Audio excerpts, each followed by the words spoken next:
সুপ্রভাত সবাইকে। আশা করি সকলেই ভালো আছো। আজকে আমি আবার একটা নতুন ব্লগ নিয়ে চলে এসেছি।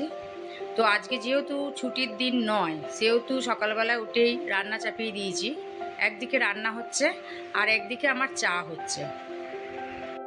তো আজকে আমি একটু ডাল ফ্রাই বানাবো। ডাল ফ্রাই আজকে অন্যরকমভাবে ডালটাকে সেদ্ধ করে নিয়েছিলাম, সেদ্ধ করে নিয়ে রাখা আছে। তারপরে আমি কড়াইয়ের মধ্যে তেল দিয়ে তেলটা গরম হয়ে যাওয়ার পর রসুন ফোড়ন দিয়ে দিয়েছি। রসুনগুলো লাল লাল হয়ে ভাজা হয়ে যাওয়ার পর আমি পেঁয়াজ দিয়ে দিয়েছি। পেঁয়াজটা ভাজা হয়ে গেলেই আমি ডালটা দিয়ে দেবো। তো আমি কড়াইয়ে ডালটা দিয়ে দিয়েছি, তোমরা দেখতেই পাচ্ছ। এবার ডালটা আমি নাড়াচাড়া করব। ডালটা জলটা শুকিয়ে গেলে ওটা আমি নামিয়ে নেব। ডাল ফ্রাই আমার রেডি। ডালের জলটা শুকিয়ে গেছে, ডালটা শুকনো শুকনো হয়ে গেছে। ডাল ফ্রাইটা হয়ে যাওয়ার পর আমি এবার মাছ ভাজতে শুরু করেছি। মাছগুলো ভাজা হয়ে গেলে আমি মাছগুলো তুলে নেব। তুলে নেওয়ার পর আজকে মাছের আমি কারি বানাবো। তো এই মাছগুলো সাধারণত কারি খেতেই ভালো লাগে। তো মাছ তুলে নেওয়ার পরে আমি কড়াইয়ের তেলের মধ্যে পেঁয়াজ দিয়ে দিয়েছি। পেঁয়াজগুলো ভাজা হয়ে গেলে মশলা দিয়ে মশলাগুলো কষিয়ে নিয়ে তারপরে মাছটা দিয়ে দেবো। পেঁয়াজ ভাজা হয়ে যাওয়ার পর আমি মশলাগুলো দিয়ে দিয়েছি। এখন মশলাগুলো দিয়ে আমি কষাবো। মশলাটা কষানো হয়ে গেলে আমি তাতে জল ঢেলে দিয়ে তারপরে জলটা ফুটে ওঠার পর আমি মাছটা দিয়ে দেব।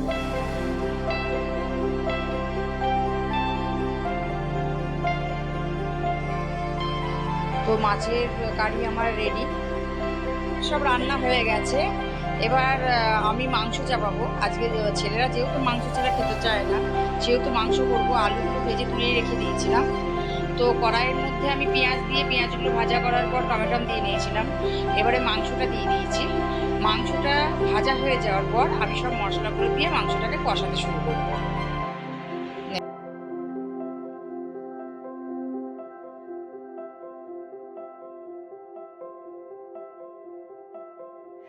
মাংসটা আমি পেঁয়াজ আর টমেটোর সঙ্গে ভাজা হয়ে গেছে আর কি।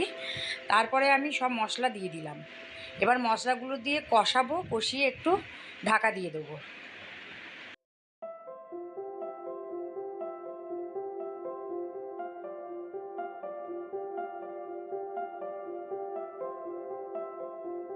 তো আমার মাংসর ঝোল রেডি হয়ে গেছে। মাংস রান্না শেষ হওয়ার পর রান্নাঘরে সব কাজ কমপ্লিট করে নিয়েছি। এবার আমি ঘর ঝাড়া পোছার কাজে লেগে পড়েছি।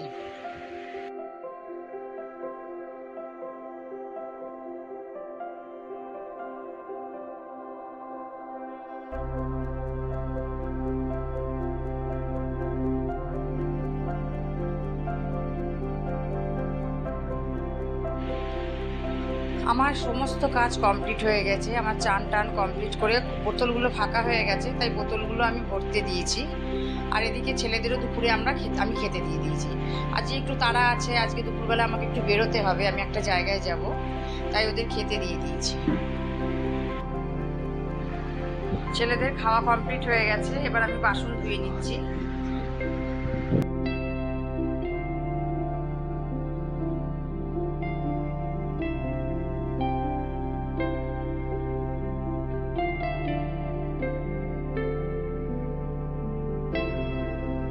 সংসারের কাজ থেকে আমার ছুটি হলো। এবার বেরোবো সেহেতু আমি রেডি হওয়া শুরু করে দিয়েছি।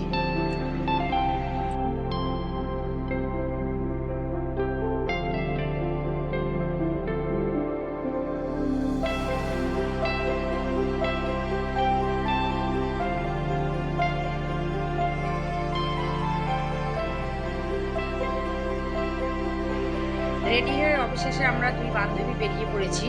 ও শ্বশুর বাড়ি যাবো আজ ঘুরতে আমরা।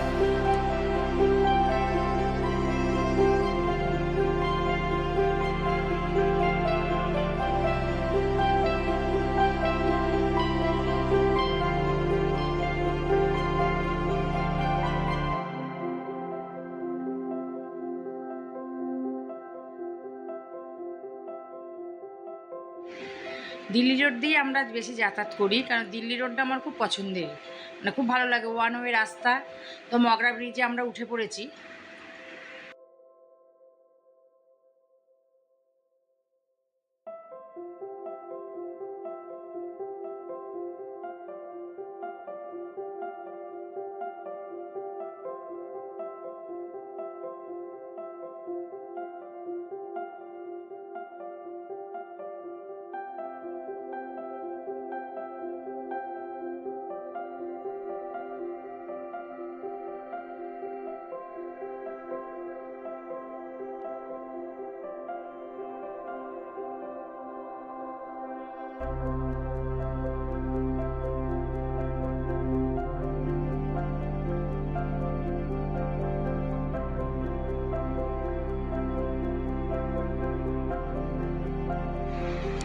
বান্ধবীর বাড়ির গাছ, এটা সাদা গোলাপ ফুটে রয়েছে। এবার আমরা বাড়ি ফিরবো।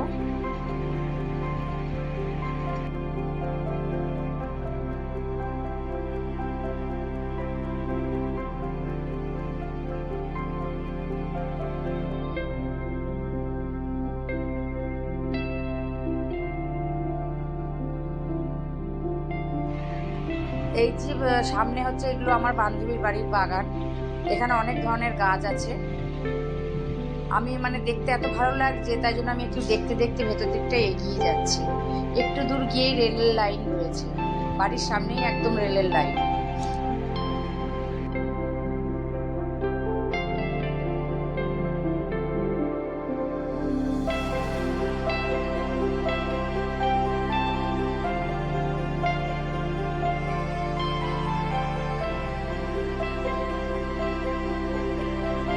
আলটিমেটলি আমরা ওর বাড়ি থেকে বেরিয়ে পড়লাম।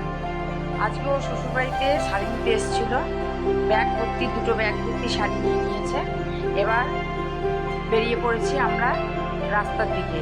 আমরা স্কুটিতে এসেছি, স্কুটিটা রাস্তাতে রাখা আছে।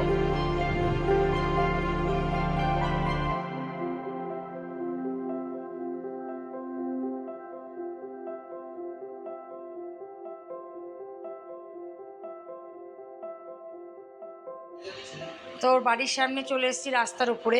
রাস্তার সামনেই একটা বাঁশঝাড়, চতুর্দিকে গাছ আর গাছ।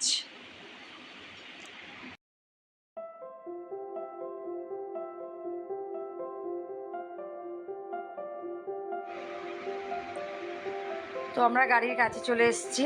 যেহেতু দুটো ব্যাগ শাড়ি, গাড়িতে যাব অসুবিধা হবে, তাই কিছু শাড়ি আমরা ডিকিতে ঢুকিয়ে নিলাম।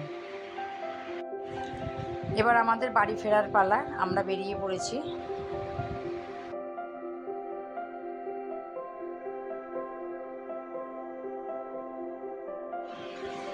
চতুর্দিকে সবুজ গাছপালা দেখে সত্যিই খুব ভালো লাগছে।